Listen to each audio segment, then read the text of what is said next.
Well, welcome to the podcast, everyone. I'm Marcy Markusa, your host of This is Manitoba, where we look at issues that affect our province and your life here. And the case we're going to be looking at today affected a lot of people in this province, but especially our Nigerian community. This is Manitoba. I'm talking about the death of 19-year-old Afolabi Stephen Opaso. He was shot dead by police officers in Winnipeg who were responding to a well-being call on December 31st, 2023. On the podcast today, we're asking, could it have been prevented? As we look at the results of the investigation, we're also going to take you to Norway a little bit later in the podcast today to look more deeply at how they train police and what policies are there about carrying firearms and responding to incidents. Their police training takes years, for example, versus months, as we see here in Winnipeg and across much of Canada. But first, let's start with the decision in this case. So 19-year-old Afolabi Stephen Opaso was shot by officers who were responding to a well-being call. This was December 31st, 2023.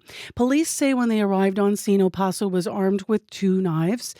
In January 2024, the Independent Investigation Unit of Manitoba turned the investigation over to the Alberta Serious Incident Response Team, and a decision was reached about whether or not Winnipeg police officers were justified in the use of force in the fatal shooting of Opaso.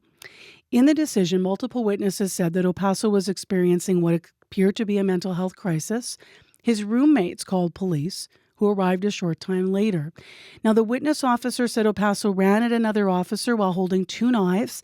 That officer fatally shot him 3 times. The officer who killed Opaso exercised their right not to be interviewed or share notes during the investigation into this. The acting executive director of Alberta's police watchdog concluded, quote, "There are no reasonable grounds to believe that the subject officer committed an offense," end quote. Kash Heed is a former chief of the West Vancouver Police Department and former Solicitor General in British Columbia. Good morning. Good morning. So what stood out for you, details about the report regarding police behaviour on the scene? Well, let's look at what they had to deal with. They had to deal with how police are trained and have to respond to these types of incidents. And I think that at the end of the day, the officer was protecting themselves from grievous bodily injury or death as a result of their action. So when you take that into account and the fact that they're trained to respond to people that are armed in these circumstances, you can understand why they reached the conclusion. Where I'm coming from on this is initially when the information came in that this individual was dealing with a crisis because of this mental condition, whether that type of response was required immediately at that point. Were people in danger? Was the individual going to harm himself or whatever? And I think that's what we have to look at in responding to it. So I'm not going to criticize the police officers with respect to this. What I do want to criticize is how we develop policy and training to respond to these crises, because the crises are increasing. This scenario has been played out several times over the last couple of decades here in Canada, and it continues to be played out. We continue to be responding based on our default training and policies. We need to change that aspect of it. Now, while I appreciate that you want to focus on the response, I do want to ask you a couple of things that we learned out of the report, if I may. I said in the introduction, the officer who killed Opaso declined to be interviewed by investigators or provide notes, as is his right. What would you say to someone who thinks that that's one of a change that should be made, that subject officers should be compelled to be interviewed? Well, absolutely, they should be. We've gone through that here in British Columbia, where, in fact, the officers that were involved in a fatality did not want to even be interviewed or provide their duty notes as required. I have a different opinion on that. I give them the fact that they're public service people. They should be required to provide their duty notes with respect to this, and if they want to be interviewed, they can be interviewed. But this refusal to cooperate with the investigators is not the approach that I find is appropriate given our police services that are operating across the country. Why would an officer not want to be interviewed? Well, there's various things. They are entitled, and they do get legal counsel right at the outset, and usually legal counsel will advise them and not to at that, based on my experience in dealing with these types of situations where police officers are involved in. And the other part of it, even if the ones that do cooperate, usually their statement is well scrutinized by their legal counsel before it's even forwarded to the investigators with respect to what has occurred here. One of the other details I wanted to ask you about is the witness officer who did speak to the investigators told investigators that she tried to draw her taser, but then Opaso, made a run at her partner, and then the shots were fired. Who shot him, rather, to be clear, not the witness officer shooting. How important is that of a detail to what happened? Trying to get the taser, and when you think about response. Well, it's a very dynamic situation, and I've been involved in these dynamic situations where an individual all of a sudden responds in a fashion where you have to escalate the use of force. And in her mind, based on what you've told me, she was looking for a less lethal option with respect to that, and that's how they're trained. It's a progression of force. But again, putting themselves in the situation where they had to utilize lethal force is the problem to begin with at the outset. Now, as I say, it's very dynamic, and the officers are certainly want to go home at the end of their shift, and they have a right to. And that's why we got to the point that we did, and that's why we got to the point where ACERT has said the use of force was reasonable given the circumstances on that. But again, if we don't change the policy with respect to this, or look at other ways to respond to these, and having this at the pinnacle of the response, fine. But you don't want to go to that high escalation at the outset if there is an opportunity to deal with this in a different fashion. How do you identify if there is an opportunity to deal with this in a different fashion before you're on scene? What facts do you look for, or circumstances do you lean into that would dictate a different response? Well, there's a couple things. It seems to be in this particular case, from what I've read, there was a considerable amount of information coming in from the roommates with regard to this individual's behavior at the time, and the fact that he was armed at that particular time. So you have an opportunity while you're responding to this to gather that information. I think part of that information that would be obtained, I would hope, is whether individuals are in immediate danger as a result of this individual, or is he, for example, in a room by himself with these particular knives. So your approach to the situation may be different at that point. Now, if in fact he was holding a knife to someone's throat or something like that, or had the ability to harm someone immediately because of his behavior, you can understand you would go to a higher level of force immediately and get the officers in. But again, there may be an opportunity. I don't want to second guess in the minds of the officers at the time, but there may have been an opportunity to look at this in a bit of a different fashion. However, if you don't train your officers to be aware of that, if you don't change the policies with respect to that, we're going to continue to have these unfortunate and tragic incidents. And it's not going to only affect the family of the individual that lost his life. This will sit with the police officers for the rest of their lives also. There were, you talked about the calls that led up to the police, arriving on scene. We also learn in the report, or hear in the report, that officers entered the apartment with their guns drawn. What do you make of that detail? Well, again, they're trained to respond like that. And this is part of the problem. Like, not everyone's going to agree with my approach here. I don't think we should go to that high level if there's an opportunity to lose something else. Like, I woke up this morning to racist and hate emails as a result of the story that was played out in the media. But I've been through this before, because there's a certain culture within policing and within society that want us to take that aggressive approach right at the outset, and especially when we're dealing with minority people. So this is a problem with society right now, and there is a problem with our policymakers with respect to dealing with this. We seem to be having this political approach to how we want to deal with these situations versus realistically what should be done to ensure that the officers go home safe at the end of their shift and that we're saving people's lives, not taking people's lives.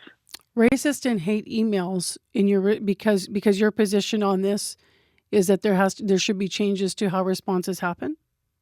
Absolutely, and this is not the first time this has happened, and it kind of motivates me to be more an advocate for change in policing because of this. So, again, I have been steadfast in my position on how we reform policing across Canada, and some of the reasons why we need to reform it, because the 1970s way of the professional model of policing with the level of force is not acceptable now, especially when we're dealing with a different era and how people are reacting, and the fact that we have so many people that are experiencing mental health crisis out there right now. What's the way forward for the Winnipeg Police Service should they be pursuing? And, the new chief has talked, at great length about trying to pursue, community relationships, and also trying to look at the issues that would rebuild trust between the population and with the community. So when responding to something like this, for example, a well-being call, which is initially what it was, and then more detail, of course, and knives involved. But where does the service go from here? You said training a couple of times, but training in what? And who else should be responding to support that training? Well, I think we have to broaden how we approach this and broaden how we train our police officers because of the crisis that they're dealing with at the time. I think we have to take more approaches to de-escalation of these and possibly have other people respond with us when we're dealing with this. I'm not saying we have a completely social response to it. There is a role for the police to play in these particular incidents, but there's a role for others to play. For example, mental health workers that we have with riding around with police officers. We've had very successful interventions as a result of that here in British Columbia, and especially in the Vancouver area over the years. And I think we have to broaden that approach to bring in other people to deal with it. The police are the default service, but they're not the ultimate service in dealing with it. And we have a problem right now with trying to change our police services. So the chief has an opportunity to change the service, because if he does not change it, I'm not sure our politicians have the wherewithal to actually change it too. So it's got to be driven by these police leaders to make those appropriate changes to gain the credibility within their communities that they serve each and every day. And I think our police officers will benefit because of that style of leadership.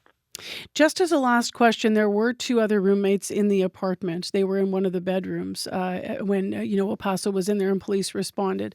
You had highlighted in the middle of our interview that had he been in there alone, you might view this differently. Yes, absolutely. If they're in a segregated part, and again, it's I'm not going to second guess these officers, but the appropriate response from my expertise is if they were in a separate room, if we could remove them from the suite, you have an opportunity with Mr. Opaso just there by himself to start to negotiate and start to work with him, bring in the other people. I thought you meant had the other people been out of the apartment, but even you're saying if they were segregated in a bedroom, as the report says they were, that to you is also an opportunity to work with the person outside by themselves. Absolutely. There's several opportunities that can be garnished from this in hindsight. But again, we've got to make sure that initially we have these practices in place so we can deal with it, whether it's removing the two individuals from the apartment, so Mr. Opaso is in the apartment alone, or even segregated in a separate room. Kash Heed, thank you very much. Thank you. Kash Heed is former chief of the West Vancouver Police Department and former Solicitor General in British Columbia.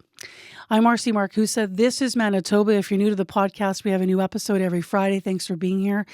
And just want to mention, wherever you're listening to us, you can find us wherever you get your podcasts. Consider liking, following, and sharing. Well, let's get further into building on some of the points that Kash Heed was talking about there. He was talking about training, and he was talking about policy. What happens before these incidents are actually happening in real time before officers are engaged. Afolabi Stephen Opaso was one of several people that was shot by police in Winnipeg, and in the province rather, in 2023 and 2024. Those shootings led CBC to dig deeper into how other police forces do that training of their officers, and also how they deal with people in mental distress and train for that. In Norway, police cadets go through 3 years of training, which focuses on communication and de-escalation. Officers there also don't always carry guns. Rune Glomseth is an associate professor emeritus in the Norwegian Police University College. He's also a former police officer, and he specializes in police leadership. I spoke with him in December 2024. What is the philosophy when it comes to de-escalation? And if you can sort of help us understand why it was developed in that way. I think it was in about 2015. There was 2 teachers in arresting techniques that wrote a book, and they came up with the power pyramid, and that power pyramid is some kind of both a pedagogical and practical tool used in education and training of police officers. And it starts with presence of the police in different places, and then it's verbal communication, and then it's go up to use of firearms. And this is very much used in the education and also in the annual training for the police officers. And I talked to one police leader earlier this morning, and he told me that this model also gives some kind of safety or security for the police officers when they are going to choose what kind of means of action. So it is said that you always has to try to use the most least serious means before you get up. Are officers required to carry a firearm? No, but the Norwegian police has firearms locked inside the vehicles, and they have to get permission to use it. But we have had for several years now a huge discussion if we should have permanent weapons on every operational officers. So I think maybe next year or the year after we will have a permanent weapon on every operational officer in Norway because of the situations in the street, the development of the crime and so on. How do police in Norway respond to people in crisis and maybe who may be struggling with mental health struggles specifically?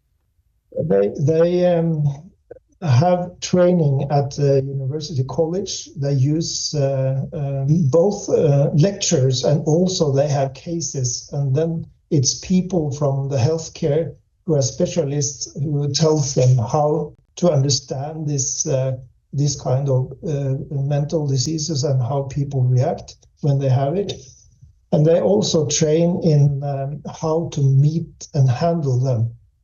And when there is a situation in practice, operational, they always try to start with a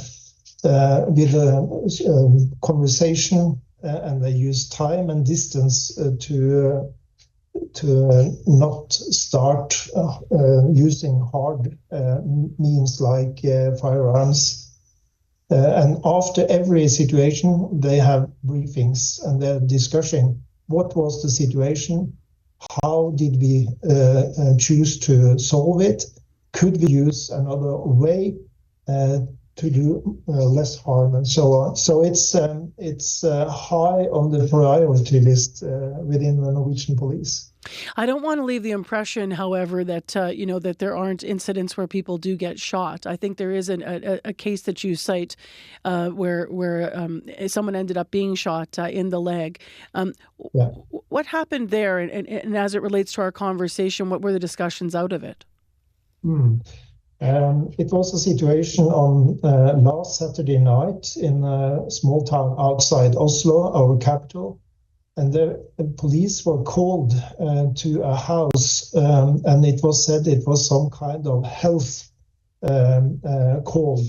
So in my reading of it, I just read it in the newspaper. It was a person with mental health problems that the health service wanted police to come. And when they came to the house, he threatened the police with weapons. So they tried to talk to him, and the talking and keeping the distance stayed for 8 hours. But then he went against the police, and they had to shoot him, and they shot him in one of the legs, not to harm him too much, and that solved the case. Do you think that... And of course, our police watchdog will investigate that case. How well prepared do you feel the police officers in Norway are to handle some of the mental health calls? I would think that they are pretty good prepared. And that is also the impression I got when I spoke to several police leaders some days ago. So they say that Norwegian police officers are very well prepared to meet those situations. And it is very challenging situations, of course. How does an unarmed officer, I'm just curious, deal with a person who might have a knife then? And we have pepper spray and also have telescope batons. So that is some kind of means that we can use. But they are trying to talk, but if that doesn't work, then they use the pepper spray or the electroshock weapon. That was also possible. So they are in a way armed to carry out that kind of situations. That's part of an interview with Rune Glomseth from December 2024. He is an associate professor emeritus with the Norwegian Police University College and a former police officer who specializes in police leadership. Well, that is our podcast today. If you are wondering where the interviews about more specifics about the changes in training and policy that might be coming to our Winnipeg Police Service, we have requested an interview with Winnipeg Police Chief Gene Bowers, and we are hoping that he will be a guest on a future episode of This Is Manitoba. But that's our episode for today. Thanks for being here.